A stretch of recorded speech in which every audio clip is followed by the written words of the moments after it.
किसी भी तरह।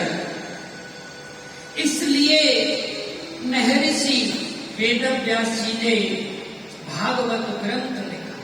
ऋषियों ने किया वो पूछा, गुरुदेव क्यों जी, ये व्यास जी कौन है, किसके पुत्र हैं, और इन्होंने भागवत जी को ही क्यों लिखा? हमने तो कुछ और सुना है महाराज। सौनकादिक ऋषि कहते हैं, क्या सुना है आपने? हमने तो ये सुना है कि एक बार वेदव्यास जी ने जब अवतार लिया और नार को कंधे पे डाल करके जंगल की ओर जा रहे थे, तो कुछ स्त्रियां सरोवर में स्नान कर रही थी।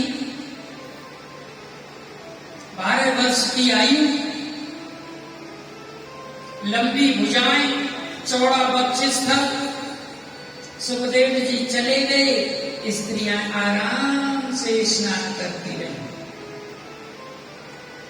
थोड़ी देर बाद पुत्र पुत्र कहते हुए उनके पिता वेदव्यास जी आए।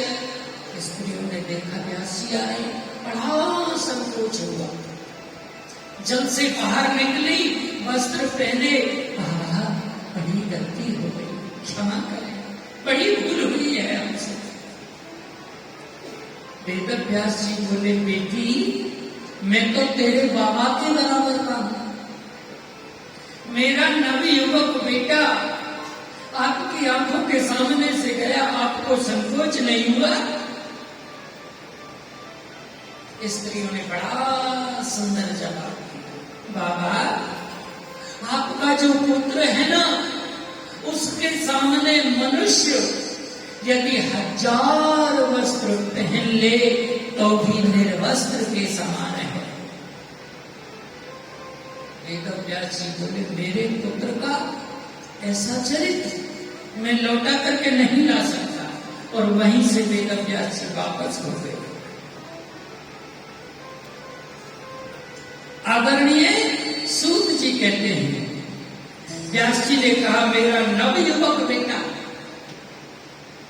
और स्त्रियों ने भी बड़ा सुंदर जवाब दिया। आदरणीय सूत जी कहते हैं कि व्यास जी ने सोचा ऐसा चरित्र मेरे पुत्र का है जिसे मैं लौटा करके नहीं ला सकता। ऐसा वीतरागी जिसका पुत्र है, उस पुत्र ने भागवत कैसे सुन ली, ये बताने की कृपा करें। आदरणीय सूत जी जवाब देते हैं सौनकादिक ऋषियों को, ध्यान से सुने।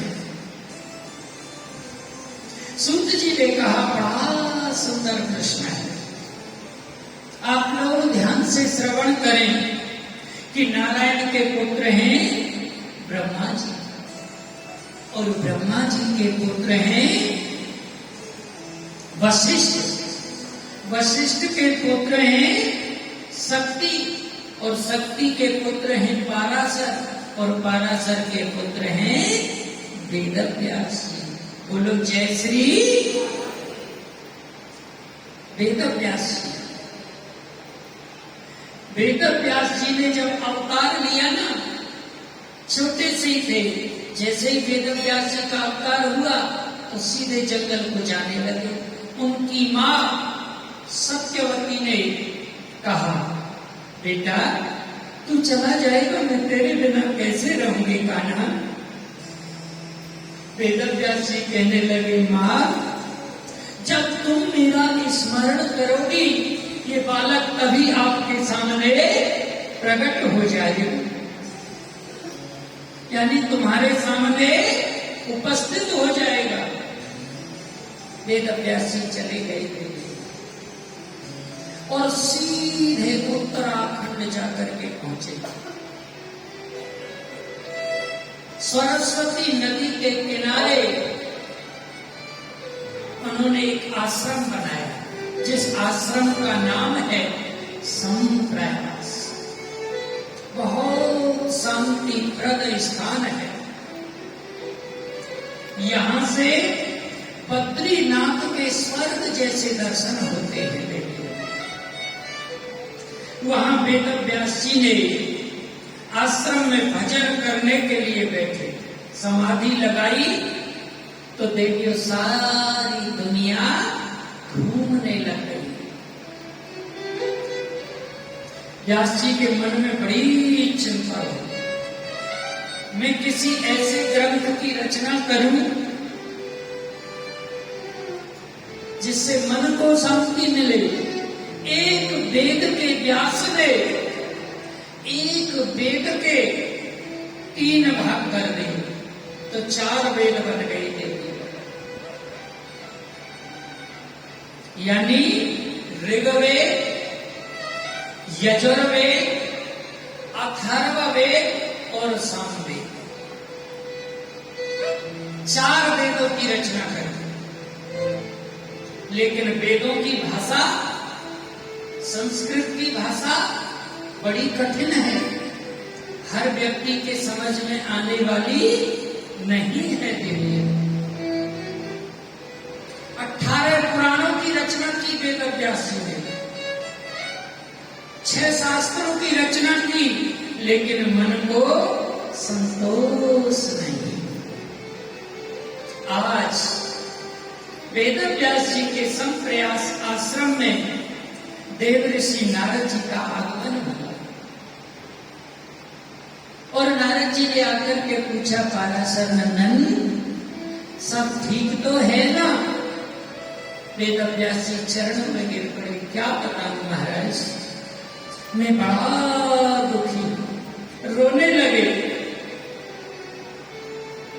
देव ऋषि नारद जी ने कहा, हे पाराशर नंदन, जब तक आप भागवत की रचना नहीं करोगे तब तक आपके मन को शांति नहीं मिलेगी। व्यास जी बोले, मेरी समझ में नहीं आता प्रभु, मैं क्या करूं? अब बुढ़ापा आ गया, अब कुछ नहीं हो सकता।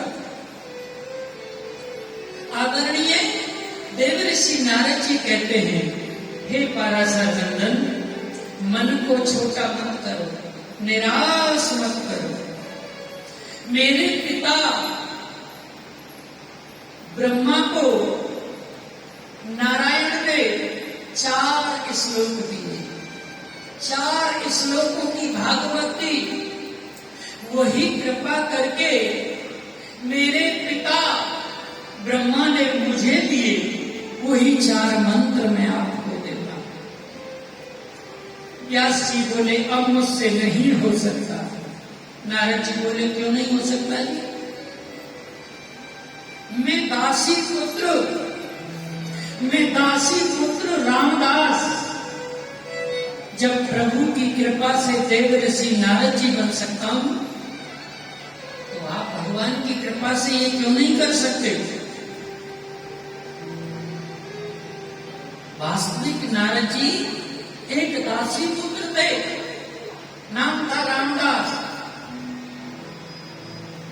4 महीने आषाढ़ शुक्ल पक्ष से कार्तिक शुक्ल पक्ष एकादशी तक संतों की सेवा में रहे, बड़ी सेवा की। संतों ने प्रसन्न होकर के मंत्र दे दिया। आज उसी की कृपा से मैं देव ऋषि नारद जी बन गया कि देव दत्वा मिमां वीणा स्वर ब्रह्माभिभूषिता। आज परमात्मा की गुणगान करता हूं। हाथ में मेरे प्रभु की दी हुई ये वीणा है। व्यास जी जब संतों के आशीर्वाद से दासी पुत्र रामदास नारद बन सकता है, तो मेरे प्रभु की कृपा से आप लोग रचना क्यों नहीं कर सकते? वेदव्यास जी ने देखिए समाधि लगाई। नारद जी ने व्यास जी के कान में 4 श्लोक कहे और वेदव्यास जी ने नेत्र बंद किए, समाधि लगाई, तो उन 4 मंत्रों के देवियों 18,000 श्लोक वेदव्यास जी के हृदय में प्रकट हो गए। बोलिए भागवत महापुराण की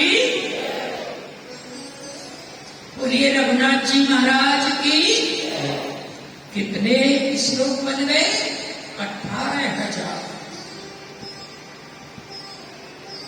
रचना की, लेकिन समस्या आ गई एक बड़ी गंभीर कि इन 18,000 श्लोकों को किसको सुनाऊं, कौन इनका प्रचार प्रसार करेगा। फिर हृदय से आवाज निकली, मिल गया मेरा पौरस पुत्र जो समाधि में बैठा है। फिर दुखी हो गई, वो तो भगवान की समाधि में बैठा है, उसके नेत्र कैसे खुलेंगे। लेकिन सुखदेव जी निर्गुण समाधि में बैठे हैं। जब तक मेरे पास आएगा नहीं तो मैं श्लोक सुनाऊंगा कैसे, और सुनाऊंगा नहीं तो जन जन में इसका प्रचार प्रसार कैसे होगा। दुखी हो गई। व्यास जी के हृदय से फिर आवाज निकली, देखो जिसके तन पर 4 अंगुल की लंगोटी तक नहीं है, उसे खींच कर लाने की शक्ति भागवत के आधे श्लोक में है।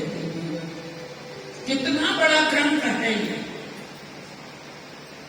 व्यास जी ने नन्हे नन्हे बच्चों को बुलाया और उनको आधा श्लोक रटा दिया। जहां मेरा पुत्र बैठा है ना, वहां जाकर के इस श्लोक को बोलो कि बरुहा पीड़म नटवर वपु कर्णयो कर्णकारकः बिभ्रद्वास कनक कपसम वैजंती चेमालया। आधा श्लोक है। और जैसे ही बंद हुए सुखदेव जी के नेत्र खुल गए। आकर के बोले, भैया आगे बोलो ना, भैया आगे बोलो ना। छोटे छोटे बालकों ने कहा, आगे सुनना है ना तो अपने पिताजी के पास चलिए। सुखदेव जी ने सोचा होंगे कोई पिताजी, फिर गए और समाधि में लीन हो गए। शिष्यों से वेदव्यास जी ने पूछा, क्या हुआ? आंख तो खुली गुरुजी, लेकिन फिर समाधि में बैठ गए। व्यास जी ने बोले, इस बार ये दूसरा आधा श्लोक ले जाए। बच्चों को रटा दिया कि अहोवतीयम स्तन कालकूटम जिह्वासं यावाय यदा साधवी लेभे गतिं धातु चिन्तां ततो अयं कंभादयालो शरणं व्रजेयं। कंभादयालो शरणं व्रजेयं। कितना सुंदर अर्थ है इस श्लोक का। अहो बकीयम स्तन कालकूटम। देखो तो सही उस पूतना को जो दोनों स्तनों से विष लगा करके मेरे गोविंद को मारने के लिए गई। मेरा गोविंद कितना करुणा का सागर है। मेरे प्रभु ने उस पूतना को वो गति दी जो मैया यशोदा को मिली बाद में, और पूतना को मिल गई पहले। सुखदेव जी के नेत्र खुल गए। भैया आगे बोलो ना, भैया आगे बोलो ना। छोटे छोटे बालकों ने कहा, इससे आगे सुनना है ना तो हमारे गुरु जी के पास चलिए, ऐसे 18,000 श्लोक हैं। दौड़े दौड़े सुखदेव जी वेद व्यास जी के पास आए। पिताजी, मुझे भागवत पढ़ाओ ना। वेद व्यास जी कहने लगे, पहले तो भागवत का श्रवण निर्वस्त्र जीव नहीं कर सकता। पहले वेद व्यास जी ने सुखदेव जी को कौपीन पहनाई। कौपीन समझते हो? जो संत लोग लगाते हैं कौपीन। कौपीन पहनाई, वस्त्र नहीं पहनते, लेकिन कौपीन सुखदेव जी अवश्य पहनते हैं। आज सुखदेव जी को 18,000 श्लोकों का वेद व्यास जी ने अध्ययन कराया। श्री वेद व्यास जी ने सोचा, मेरा पुत्र आ गया, अब इसे श्लोक पढ़ाऊं, लेकिन कैसे पढ़ाऊं? इन श्लोकों का अधिकारी तो वो है जिसने जीवन में काम और क्रोध को बस में कर लिया। क्योंकि जहां काम तहां राम नहीं, जहां काम तहां राम नहीं, और जहां राम नहीं काम। जहां काम है वहां मेरे रघुवर नहीं पहुंच सकते, मेरा गोविंद नहीं पहुंच सकता। और जहां राम है वहां काम नहीं जा सकता। वेद व्यास जी बोले, मैं जानता हूं कि मेरे पुत्र ने काम और क्रोध को जीत रखा है, लेकिन मैं संसार से कहूंगा तो लोग समझेंगे अपने पुत्र की बड़ाई करते हैं, अपने पुत्र की सब बड़ाई करते हैं। अपना पुत्र हर व्यक्ति को प्रिय लगता है कि ना लगता? देखिए, हाँ ना को जवाब तो दे दे करो, लगता है ना? जैसे मान लो कोई मेरे जैसे ब्राह्मण का, कोई आप जैसे बड़े आदमी का पुत्र एक ही स्कूल में पढ़ते थे। आप राजा हो, मैं साधारण व्यक्ति। अब आपके यहाँ से दोपहर में बढ़िया बढ़िया लंच में भोजन जाए, एक दिन आप देना भूल गए। पंडित जी जा रहे थे, वन की पंडित जी, महाराज आज हमारा भोजन भी हमारे बच्चे को दे देना। देवी, मैं तुम्हारे बच्चे को कैसे पहचान पाऊंगा? वन के पूरे स्कूल में जो तुझे सबसे सुंदर लगे ना, वही हमारा बच्चा। अच्छा, ऐसी बात है? उनकी हाँ गए और स्कूल में जाकर के बढ़िया स्वादिष्ट भोजन अपने पुत्र को खिला दिया। बढ़िया मन प्रसन्न हुआ। बच्चा आया, माँ तूने आज खाना नहीं भेजा? देखा, भेजा तो था, पंडित जी लेके गए।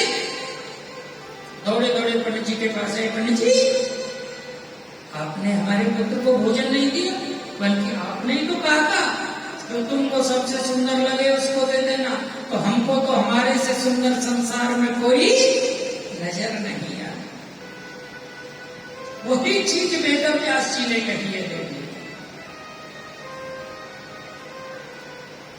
मैं जानता हूं कि मेरे पुत्र ने काम और क्रोध को जीता है। हाँ, यदि जनक जी कह रहे, जनक जी कौन है? विदेह, बिना देही के उत्पन्न। ये कहते हैं तो संसार में प्रचार प्रसार हो जाएगा, तब भागवत सुना। वेद व्यास जी ने अपने पुत्र सुखदेव जी को जनक जी के दरवाजे पर भेज दिया। पहले खबर कर दी, मेरा पुत्र आ रहा है, इसकी परीक्षा ले लेना। जेठ मास की बहुत तेज धूप है। जनक जी के दरवाजे पर सुखदेव जी पहुंचते अंदर से जनक जी ने लेवा भेजा। जब खबर गई ना तो कहा कि 5 दिन हमारे पास कोई समय नहीं है, मना कर दो, वापस कर दो। सुखदेव जी 5 दिन तक देवियों एक स्थान पर खड़े रहे, रात और दिन। 6वें दिन जनक जी ने अपने सेवकों से कहा, जाओ देखो, यदि सुखदेव जी के चेहरे पे जरा भी हल्की सी सिकन हो तो वापस कर देना। सेवकों ने जाके देखा, जो 5 दिन पहले जैसा चेहरा था ऐसा ही आज है। जनक जी बड़े दुखी हुए, मुझसे बड़ा अपराध हो गया। 5 दिन तक धूप में खड़ा रहा, यानी क्रोध को जीत गए। जनक जी महाराज ने अपने सेवकों से कहा, अंदर लेके आओ। अब अंदर लेकर के गए सुखदेव जी। जनक जी ने इशारा कर दिया। अंतःपुर के महल में सुखदेव जी को ले गया। जैसे हजारों स्त्रियां 12 साल से लेकर के 16 साल तक की एक से एक सुंदर स्त्रियों के बीच में ले जाके सुखदेव जी को बिठा। जनक जी विदेह राजा, कोई स्त्री सुखदेव जी की हवा करने लगी, कोई पंखा झुलाने लगी, कोई स्त्री तांबूल खिलाने लगी, कोई चरण दबाने लग गई, कोई स्त्री सुखदेव जी का आलिंगन करके बैठ गई। आदरणीय सूत जी कहते हैं, लेकिन सुखदेव जी तो ये ही नहीं जानते कि क्या स्त्री होती है और क्या पुरुष होता है। बोलो जय श्री। जनक जी दूर से देख रहे हैं। जनक जी रोने लगे, आए और आकर के सीधा सुखदेव जी के चरणों में देवियों प्रणाम किया और कहा कि मैं आपको क्या वेदांत पढ़ाऊं प्रभु। आज जनक जी ने साष्टांग प्रणाम किया। आचार्य सुखदेव जी के चरणों में, ब्रह्मा की सृष्टि में, इस पूरे संसार में केवल एक महापुरुष है जिसने काम और क्रोध को जीता है। वो कौन है? आचार्य सुखदेव जी। और ये गद्दी किसकी है? सुखदेव जी की। बोलिए सुखदेव जी महाराज की। एक ही महापुरुष है। आज मुझे अधिकारी शिष्य मिल गया। अच्छा शिष्य मिलना ये गुरु के लिए सौभाग्य की बात है, और अच्छा गुरु मिलना ये शिष्य के लिए सौभाग्य की बात है। आजकल एक परंपरा और चली है, कोई जानकार आ गया उसको बढ़िया पद दे दिया, या बड़ी नोट देने वाला आ गया उसको अच्छा फल दे दिया, एक 10 रुपए वाले को ऐसा ही पकड़ा दिया। ऐसा व्यक्ति 100% नरकगामी होता है, चाहे वो अपना है या वो पराया है, चाहे वो स्वयं ये सही है। जो पंक्ति भेद करता है उसे नरक में जाने से ब्रह्मा भी नहीं रोक सकता।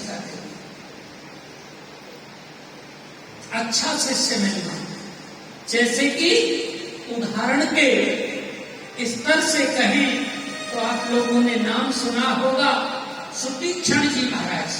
क्या? सुतीक्षण जी महाराज ने अगस्त ऋषि से विद्या सीखी और सीखने के बाद दोनों हाथ जोड़ करके बोले, सुतीक्षण जी, गुरु जी, जो आश्रम में आपके काम में वस्तु आ जाए वो वस्तु आप मुझसे ले लीजिए। अगस्त ऋषि रो गए, बेटा मैंने तुझे वो मंत्र दे दिया है कि मेरे जीवन में राम के दर्शन नहीं लिखे। तेरे जीवन में तेरे घर, तेरे आश्रम पर चल करके स्वयं राम आएंगे। जब तेरे आश्रम पर राम आए तो उनकी बाह पकड़ के मेरे आश्रम में ले आना, यही मेरी गुरु दक्षिणा होगी। ऐसा शिष्य मिल जाए तो गुरु के लिए सौभाग्य की बात है। और ऐसा सत्य है, अगस्त ऋषि के आश्रम पर स्वयं सुतीक्षण जी महाराज लेके गए हैं राम जी को। बोलो जय श्री। आज पुराणों की कथा दिगंबर नहीं कह सकता, इसलिए व्यास जी ने उनको पहले ही कोपीन पहना दिया। भागवत पढ़ करके सुखदेव जी गद गद हो गए।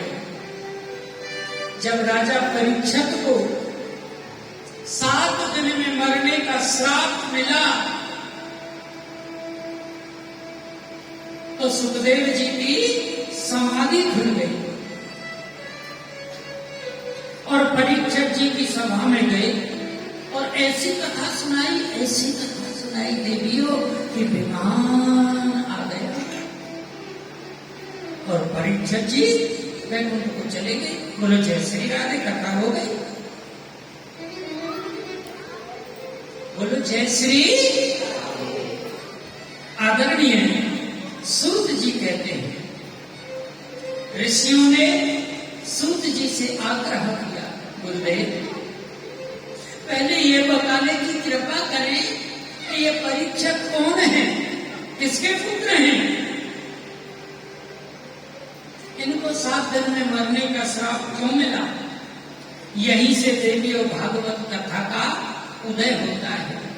और भागवत कथा का जो सार है ना, वो मेरे प्रभु का नाम है कि हरि नाम का सुमरन कर लो,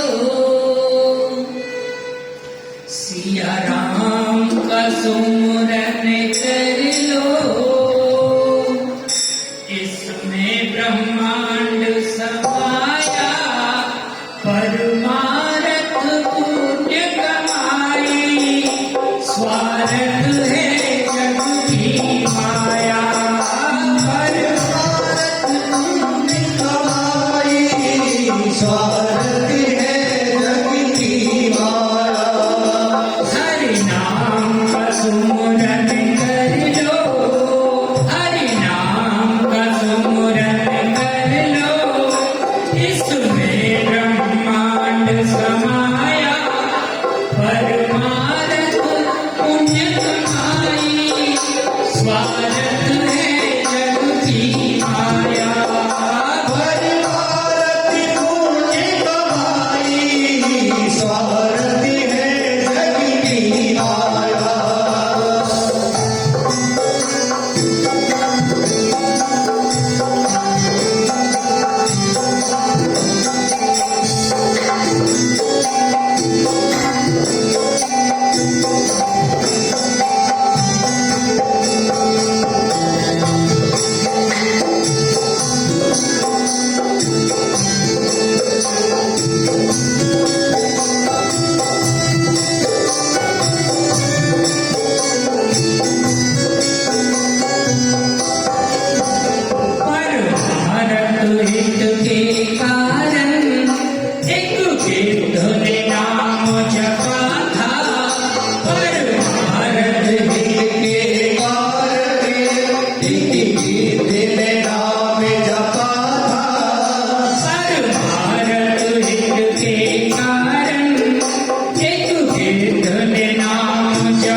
बोलिए भागवत महापुराण की। ये कबूतर कौन था देवियों? भजन तो बहुत लंबा है। देवराज इंद्र। बाज कौन थे? श्री हरि विष्णु राजा शिव की परीक्षा लेने के लिए गए। वर्णी महाराज, इससे बचाओगे तो मैं भूखा रह जाऊंगा। राजा से बोले कि आप इसके बदले में, इसके के बराबर मैं आपको अपना मांस दे देता हूं। कबूतर ने इतना वजन बढ़ा दिया कि राजा शिव ने एक हाथ काटा, एक पैर काटा, दूसरा काटा, लेकिन कबूतर के बराबर नहीं। जब गर्दन काटने को हुए तो मेरे प्रभु ने हाथ पकड़ लिया।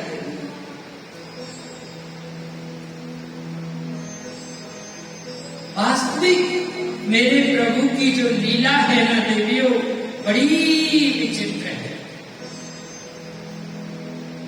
यहीं से भागवत कथा का उदय होता है। आदरणीय सूत जी महाराज कहते हैं कि जब कौरव और पांडवों का युद्ध चल रहा था, सभी कौरव देवियों मारे गए, कोई नहीं बचा, एक बचा है, दुर्योधन। महाराज भीम ने अपने गदा के प्रहार से दुर्योधन की जंघा को तोड़ दिया। बेचारा एक एक पल अपनी मौत का गिन रहा है, न जाने कब मृत्यु हो जाए। ऐसी परिस्थिति बन गई। दुर्योधन पड़ा है।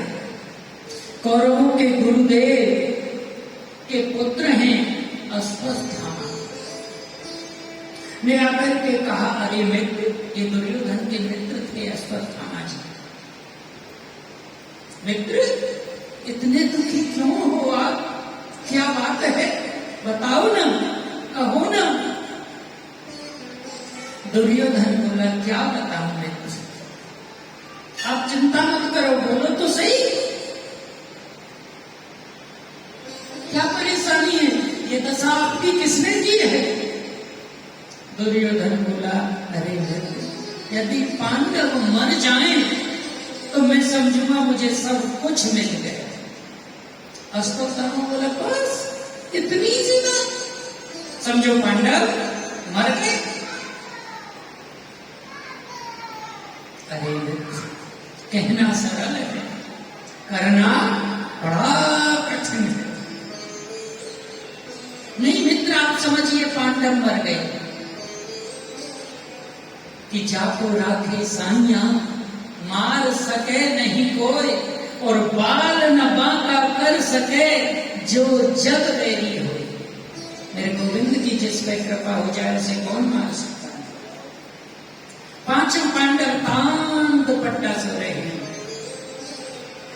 ये कन्हैया छड़ी लेकर के पहरा दे रहे हैं। रात्रि में अर्जुन के नेत्र खुले, 12 बजे का समय था। कहने लगे केशव तुम सोए नहीं? मेरे गोविंद ने कहा तुमको नींद आ रही है?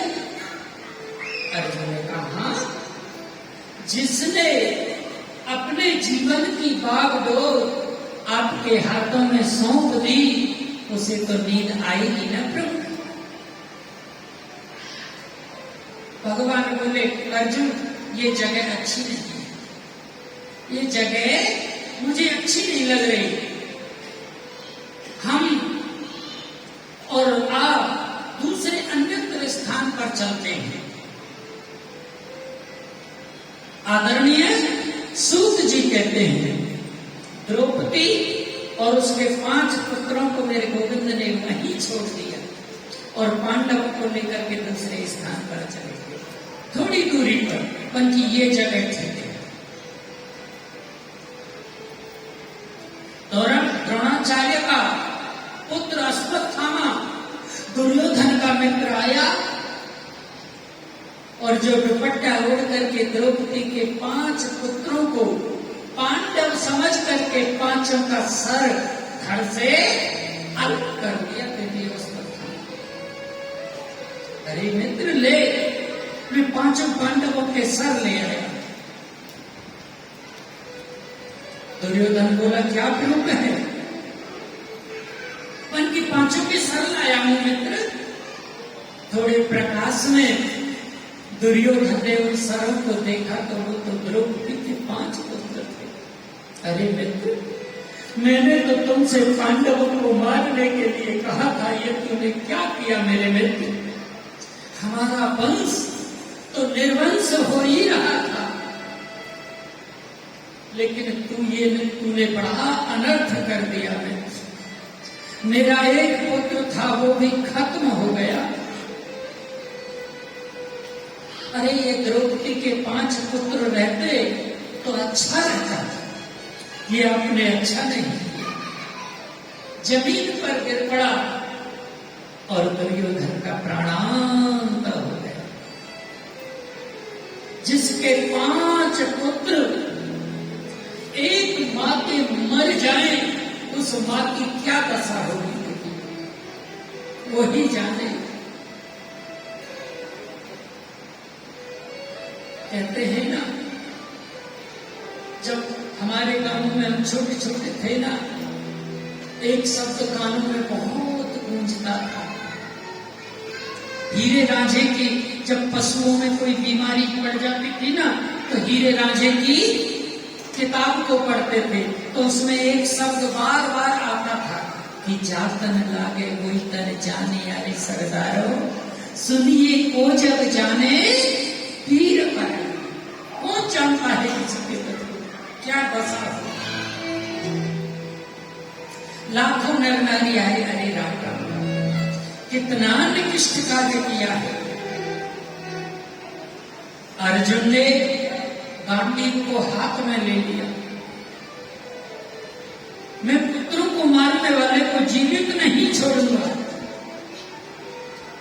अश्वत्थामा को मारने के लिए अर्जुन दौड़े, गांडीव को हाथ में ले लिया। अश्वत्थामा ने सोचा अर्जुन मुझे नहीं छोड़ेगा, तो बैठे बैठे ब्रह्म अस्त्र चला दिया अश्वत्थामा ने अर्जुन के ऊपर। विशाल ब्रह्म अस्त्र को अपनी ओर आते हुए देख करके भगवान कृष्ण के चरणों में गिर पड़े कि कृष्ण कृष्ण महाबाहो भक्तानां त्वमेको दयामानानां पावको असि संसृते। हे गोविंद मेरी रक्षा करो, हे केशव मेरी रक्षा करो। मेरे गोविंद ने ब्रह्म अस्त्र को निस्तेज कर दिया।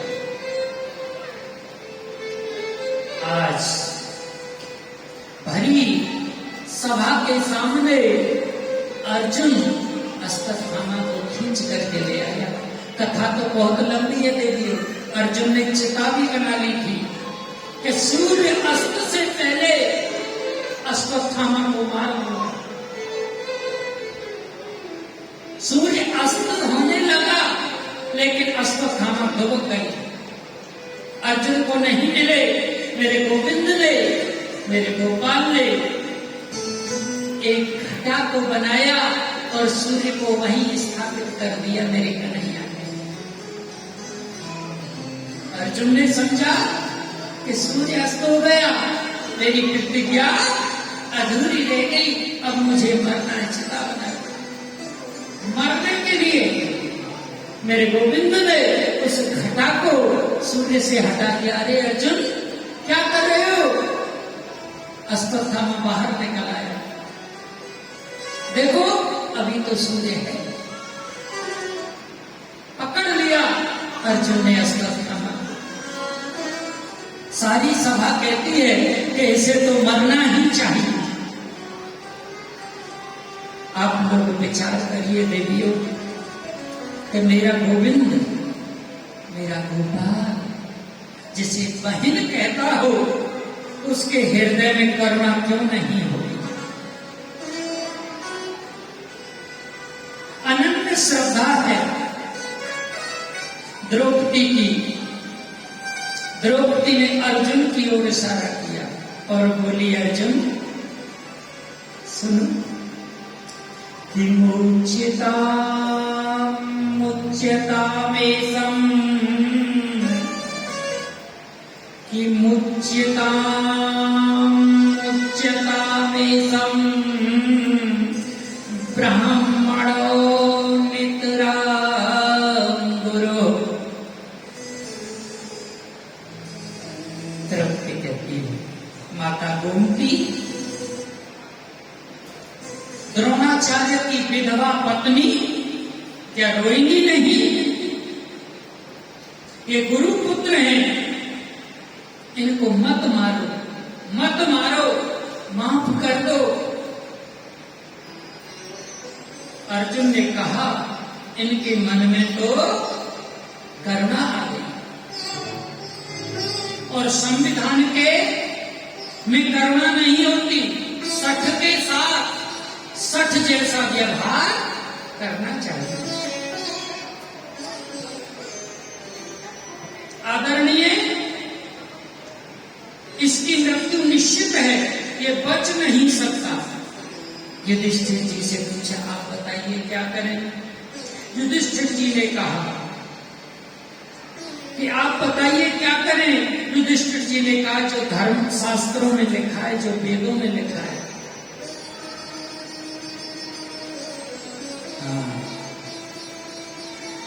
आज हमारे कार्यकारिणी के पूरी कार्यकारिणी ने कल भी स्वागत किया।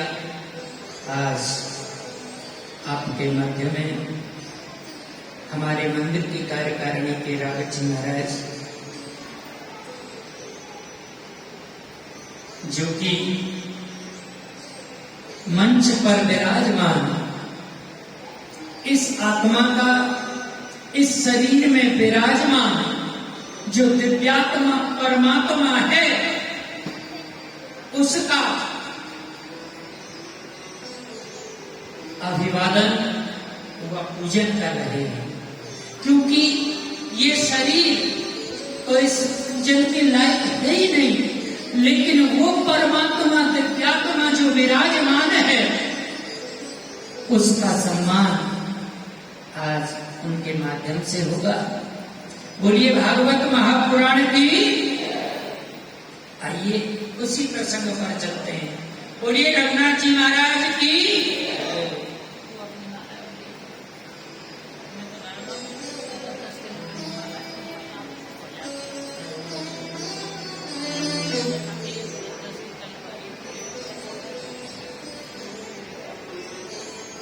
बोलिए बाल कृष्ण लाल की।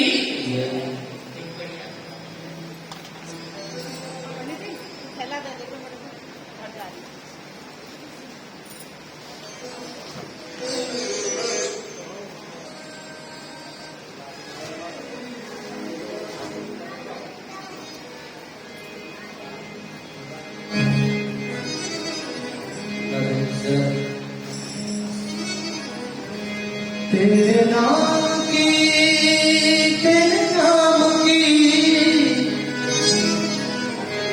तेरे नाम की और चुनरिया,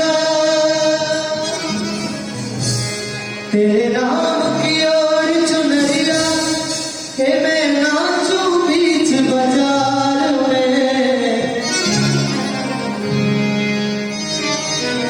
ऐसी हालत हो गई तेरी सावरिया तेरे प्यार में, ऐसी हालत हो गई तेरी सावरिया तेरे प्यार में। तेरे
बोलिए भागवत महापुराण की। मेरे मन में बस गयो श्याम, मैं वृंदावन जाऊं और सुनूं। देखिए, ये सम्मान इस शरीर का नहीं है, ये सम्मान उस परमात्मा का है जो इस शरीर में अंदर व्याप्त है। वो परमात्मा, दिव्यात्मा परमात्मा हृदय से कहते हैं कि मेरा गोविंद सबको सुखी रखे, जो सम्मान करे उनको भी सुखी रखे और जो न करे उनको भी सुखी रखे मेरा गोविंद। सबसे बड़ा ये जीवन का सार है। आइए उसी प्रसंग पर चलते हैं। बोलिए भागवत महापुराण की। सारी सभा में एकदम सन्नाटा। इसे मत मारो। भीम ने कहा भैया यदि तुम नहीं मारोगे तो मैं मार दूंगा। नकुल और सहदेव बोले मछली भैया बिल्कुल ठीक कह रहे हैं, इसे तो मरना ही चाहिए। भगवान शांत मुद्रा में खड़े हैं, कुछ नहीं बोलते, एकदम शांत। लेकिन द्रौपदी बड़ी गंभीर है। आदरणीय सूत जी महाराज कहते हैं अर्जुन ने मेरे गोविंद की ओर इशारा किया, हे गोविंद, हे केशव, मेरा मार्गदर्शन करो प्रभु। मेरे गोविंद ने कहा कि ब्रह्मवर्धन हंतव्य आताताई बदाहरण मयेवो भय माम्नातम परिपाहनुशासनम।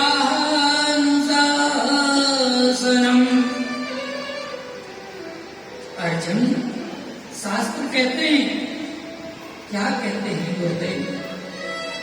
शास्त्र कहते हैं कि ब्राह्मण चाहे जैसा हो उसे कभी मृत्यु दंड नहीं देना चाहिए, नहीं मारना चाहिए। और बालकों का हत्यारा चाहे जो मर्जी हो उसे कभी जीवित छोड़ना नहीं चाहिए। ये ब्राह्मण है, इसे मारने का तुम्हें कोई अधिकार नहीं है। ये बालकों का हत्यारा है, इसे छोड़ने का भी तुम्हें अधिकार नहीं है। भीमसेन जी खड़े होकर जोर से ताली बजाने लगे, भाई वाह, तेरे जैसे दो चार न्यायाधीश और हो जाए तो बेड़ा पार हो जाए। मारना भी नहीं है और छोड़ना भी नहीं है, इसे छोड़ना तो पाप होगा, ऐसा मेरे गोविंद ने कहा। सारी सभा में देवियों सन्नाटा छा गया, क्योंकि पूजिए विप्र सकल गुणहीना और सूत्र न गुण गण वेद प्रवीणा। क्योंकि ब्राह्मण पूजनीय है। अर्जुन संकट में पड़ गया, क्या करूं क्या न करूं। सभा में अश्वत्थामा के आधे सर को अर्जुन ने मोड़ दिया। उसके मस्तक में एक मणि थी, उस मणि को निकाल लिया। अधम ब्राह्मण का अपमान करना भी मृत्यु से बढ़कर दंड होता है। बोलो जय श्री। धक्का देकर के निकाल दिया। अश्वत्थामा को अर्जुन का शुक्रगुजार होना चाहिए। काम तो मैंने मरने का किया, लेकिन मुझे मृत्यु दंड नहीं दिया। लेकिन मन में ईर्ष्या का अंकुर उत्पन्न हो गया। जब मनुष्य के हृदय में देवियों की ईर्ष्या आती है ना, तो उसका चरित्र दूषित हो जाता है। चरित्र दूषित हो जाता है। बोला मैं पांडवों के वंश को निर्वंश करके मारूंगा। अब है ही कौन? द्रौपदी के 5 पुत्र तो मैंने मार दिए, अब बचा ही कौन है? अरे हाँ, मैंने सुना था अभिमन्यु जब मरा था तो उसकी पत्नी उत्तरा गर्भवती थी। आज उसको 9 महीने पूरा होने के वाले, आज उसके गर्भ को नष्ट कर देता। अपने स्थान में बैठा ब्रह्मास्त्र को अवमंत्रित करके अभिमन्यु की विधवा पत्नी के गर्भ को नष्ट करने के लिए अश्वत्थामा ने चला दिया। कितना दूषित हो जाता है। आज अभिमन्यु की जो पत्नी है वो कौन है जानते? भगवान कृष्ण की कौन है? बहन लगती। बहन मानते हैं मेरे को। भगवान कृष्ण अभिमन्यु के मामा लगते थे।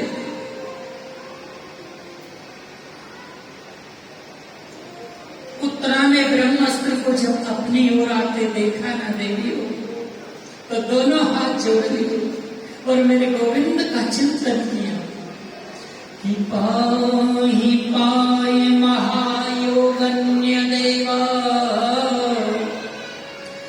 देव देव जगत्पते नान्यां त्वदभयं पश्ये यत्र मृत्यु परस्परम। हे गोविंद मेरी रक्षा कर। जैसे भगवान के सामने मनुष्य की कोई चालाकी नहीं चल सकती देगी, ऐसे ही भगवान के भक्त के सामने भगवान की भी कोई चालाकी नहीं चल सकती। बोलो जय श्री। आज माता कुंती समझ गई, जो परम ब्रह्म कभी किसी के गर्भ में नहीं आया। भैया गोपाल जी विराजमान हो जाए।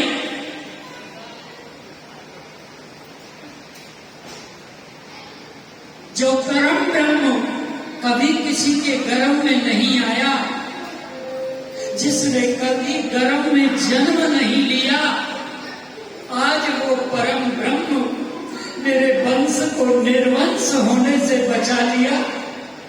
आज मेरे पुत्र वधू के गर्भ में घुस करके मेरे गोविंद ने अपने भक्त की देवी और रक्षा की। चक्र सुदर्शन को घुमाने लगे। पुत्रा के गर्भ में कुंती माता चरणों में गिर पड़ी, कहने लगी, हे कृष्ण द्वारकावासी, देव देव जगतपते।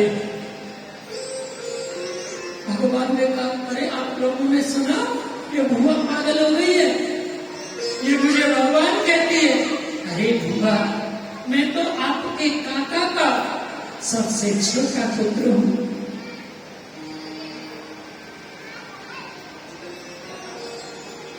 कुंती कहती है, हे गोविंद, यही तो आपका नाटक है।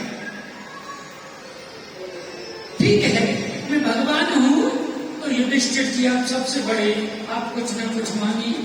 युधिष्ठिर ने कहा, प्रभु मुझे तो एक ही वर दे दो कि मैं सत्य से कभी पीछे ना हटूं, किसी भी परिस्थिति में सत्य का साथ नहीं छोड़ना, यही वरदान दे दो। मेरे गोविंद से भीमसेन ने कहा, हे प्रभु, मुझे मेरी वैसे ही बदनामी होती है, लोग भोजन भट्ट कहते हैं, मुझे तो एक ही वरदान दे दो, उठते बैठते सोते चलते फिरते हर समय तेरी याद बनी रहे। अर्जुन ने कहा, हे गोविंद, मैंने तो आपको गुरु माना है, ये गुरु और शिष्य का जो रिश्ता है ये जीवन पर्यंत चलता रहे, हमेशा मेरे मन में बना रहे। सुभद्रा कहती है, हे गोविंद, मुझे तो एक ही वर दे दो, आपका जो चरण कमल है ना मेरे गोविंद, वो एक पिंजरा है। क्या है? पिंजरा। और मेरा जो मन है वो राजहंस है। ये राजहंस मन आपके चरण रूपी पिंजरे में ऐसा फंस जाए, ऐसा फंस जाए कि फिर कभी ना निकले। प्रभु अंत समय क्या पता तेरा नाम मुख से निकले ना निकले, कंठ अवरुद्ध हो जाता है मेरे गोपाल। द्रौपदी ने कहा, हे गोविंद, मैंने आपको सखा माना है, ये सखा और सखी का भाव जीवन पर्यंत मेरे मन से नहीं निकले। सबने कुछ न कुछ मांगा, लेकिन पांडवों की माता कुंती शांत खड़ी, बड़ी गंभीर है, एकदम शांत। मेरे गोविंद ने कहा, बुआ जी, ओ बुआ जी, तुम कुछ नहीं मानोगी? कुंती कहने लगी, क्या मांगू लाला? मांगते तो वो हैं जिनके पास कुछ नहीं होता, मुझे तो पहले से ही सब कुछ मिला हुआ है। नहीं, मेरा देने का मन है, आपका देने का मन है। हाँ, आज मेरा देने का मन है। कुंती ने अपना पल्लू आगे पसार दिया। देने का मन है ना, तो एक वस्तु दे दो। क्या? कि विपुता संतो न स्वास्वतत्र, स्वास्वतत्र जगत गुरो, भगवतो दर्शनम यस्याद पुनर्भव न दर्शनम।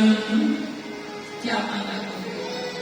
एक दुख समाप्त हो, दूसरा दुख आ जाए, दूसरा दुख समाप्त ना हो, तीसरा आ जाए, और तीसरा दुख समाप्त ना हो, चौथा दुख आ जाए। मेरे गोविंद को क्रोध आ गया। क्या करते हो बुआ जी?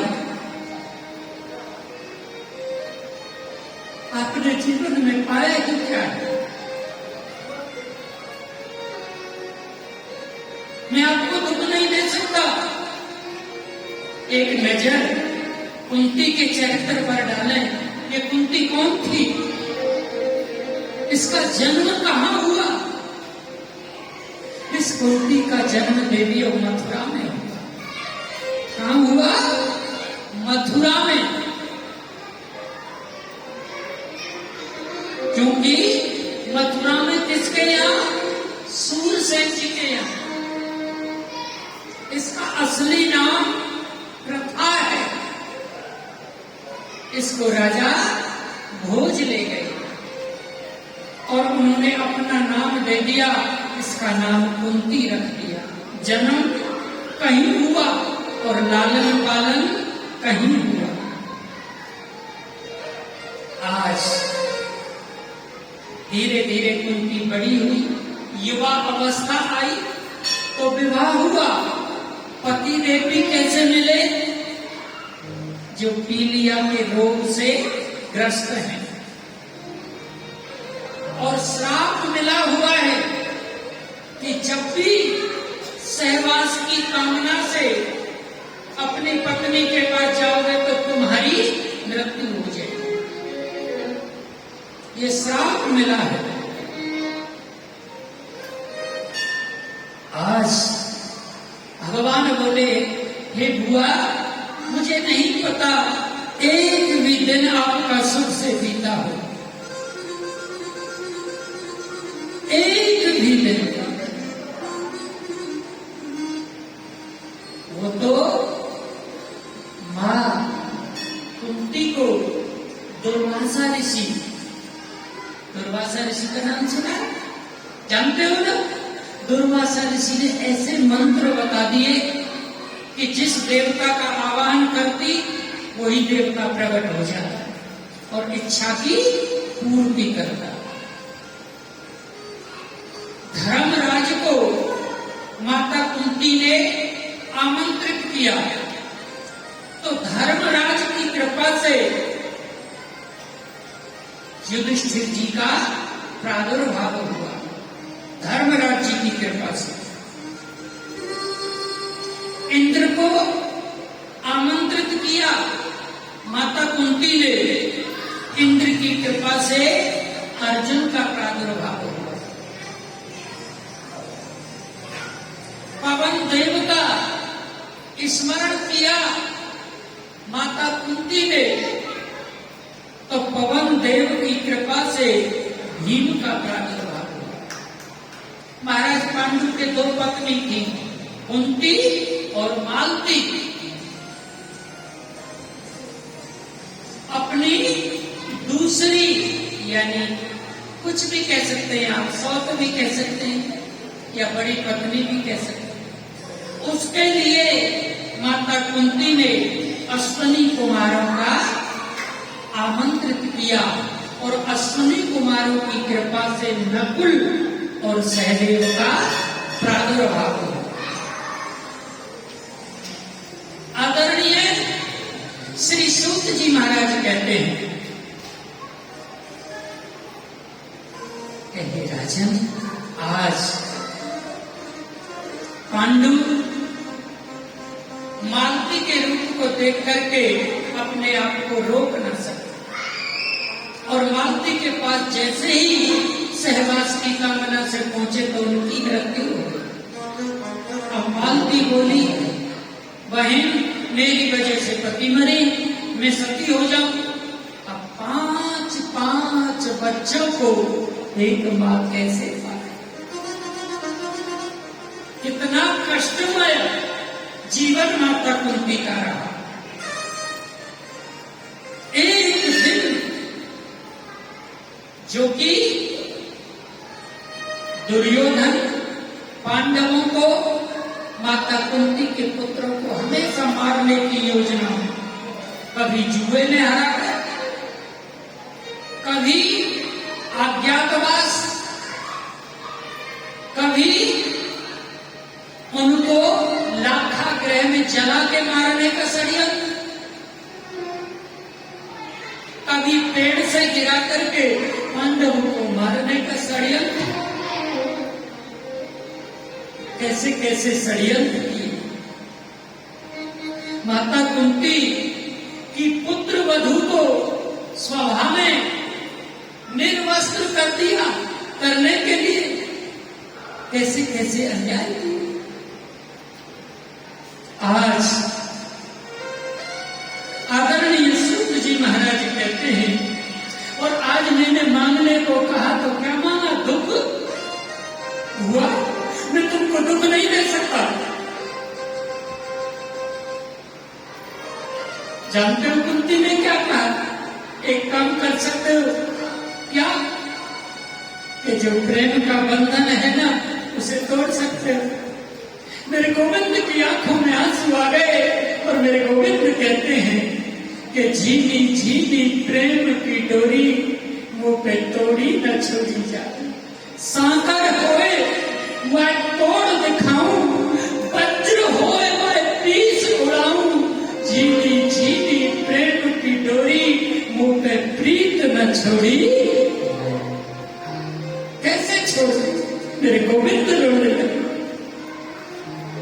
माता कुंती कहती है, ए गोविंद, कि सुख के माथे सिर पड़े, कि वह सुख के माथे सिर पड़े जो हरि हृदय सो जाए, और बलिहारी व दुख की जो पल पल नाम जपाए। सुख के माथे सिर पड़े जो हरि सो जाए। कितनी सुंदर बात है। के माथे सिर पड़े जो हरि सो जाए।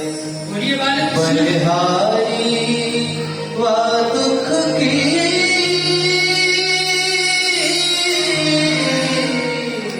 जो पल पल नाम जपाए। सुख भी मुझे प्यारे हैं, दुख भी मुझे प्यारे हैं। छोड़ो मैं किसे भगवन, दोनों ही तुम्हारे हैं।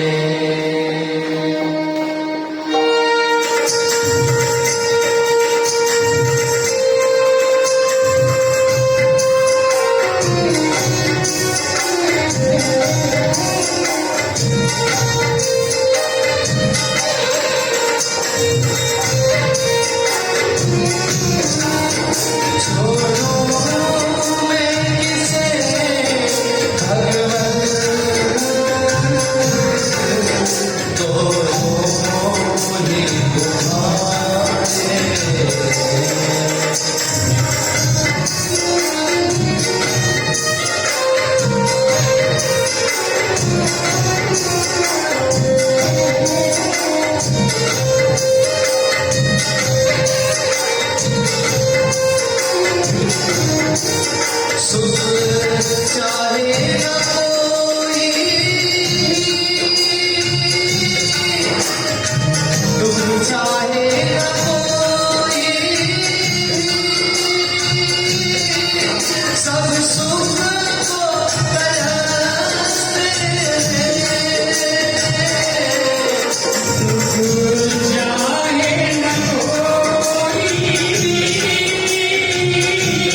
सवारे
बोलिए बाल कृष्ण लाल की।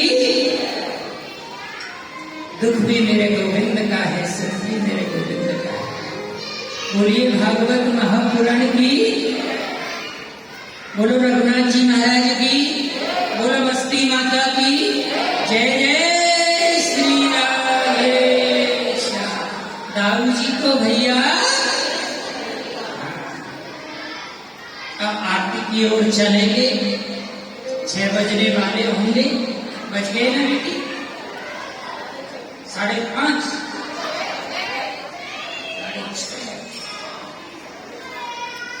बोलिए बाल कृष्ण लाल की। आइए थोड़ी देर में 5 मिनट में आपको आरती की ओर ले चलते हैं। भैया बाल भगवानों विराजमान हो जाओ। देवी भैया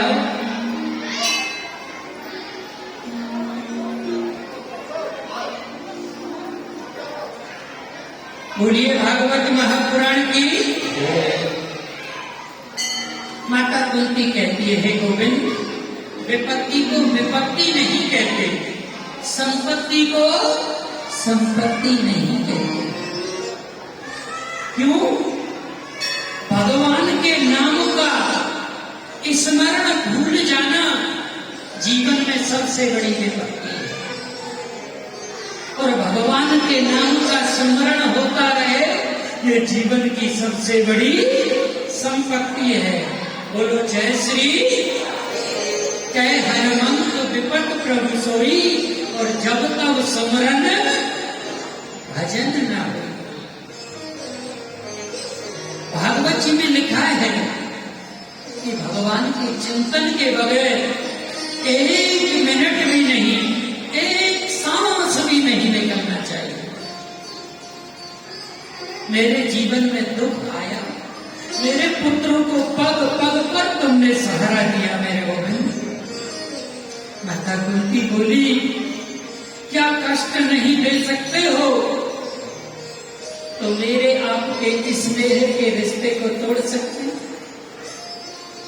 मेरे गोविंद ने मना कर दिया। हर वस्तु को जीव अपनी मानता है देवियों।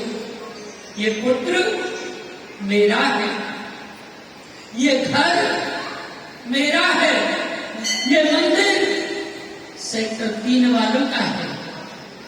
लेकिन ये कोई नहीं कहता कि गोविंद मेरा है, राम जी मेरे हैं, रघुनाथ जी हमारे हैं। जिस दिन मन में ऐसा भाव हो जाए ना देवी, सत्य मान लेना मनुष्य जन्म लेने का पूर्ण लाभ मिल सकता है, पूर्ण लाभ। कि मैं गोविंद मेरा है।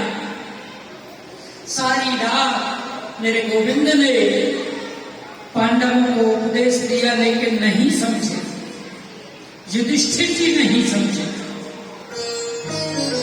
आज क्यों नहीं समझे? कि युधिष्ठिर की दृष्टि में मेरा गोविंद बालक है। अर्जुन समझ गए, भीम समझ गए, नकुल सहदेव समझ गए, लेकिन युधिष्ठिर जी नहीं समझे। आदरणीय मेरा गोविंद पांडवों को अब कहां ले गए? द्रौपदी के सहित सीधे पितामह भीष्म के पास ले गए। भीष्म जी बाणों की सैया पर लेटे हुए हैं। एक एक कूद करके सारा रक्त निकल चुका है, लेकिन पितामह भीष्म इच्छा मृत्यु है, चाहे तो मरे, न चाहे तो न मरे। बोलो जय श्री। यहां से कथा को कल प्रारंभ करेंगे।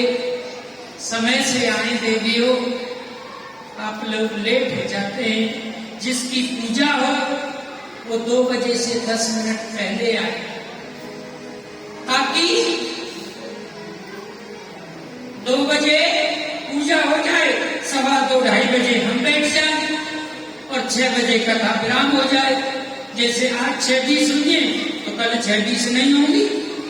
बोलिए बालकृष्ण लाल की। अच्छा, सावन का महीना है, परसों कथा भी बहुत लंबी है। परसों कृष्ण जन्म, राम जी के पूरे सूर्य वंश का वर्णन और मेरे गोविंद का प्रागट और हरियाली तीज भी है उसी दिन। हर बहन बेटी सावन सन में मनाती है, तो परसों के दिन आपको तीज पूरे मंदिर में यही मनेंगे। बोलो जय श्री। सुंदर सुंदर मल्हार भजन सुनाए जाएंगे। अब एक भजन आप लोग सब आनंद लेते हुए नाचते कूदते मेरे गोविंद की आरती की ओर चलेंगे। भजन के तुरंत बाद मेरे प्रभु की आरती होगी। बोलिए बालकृष्ण लाल की।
यथा स्थान में खड़े हो जाएं और देखो, एक अंदर की बात सुनो।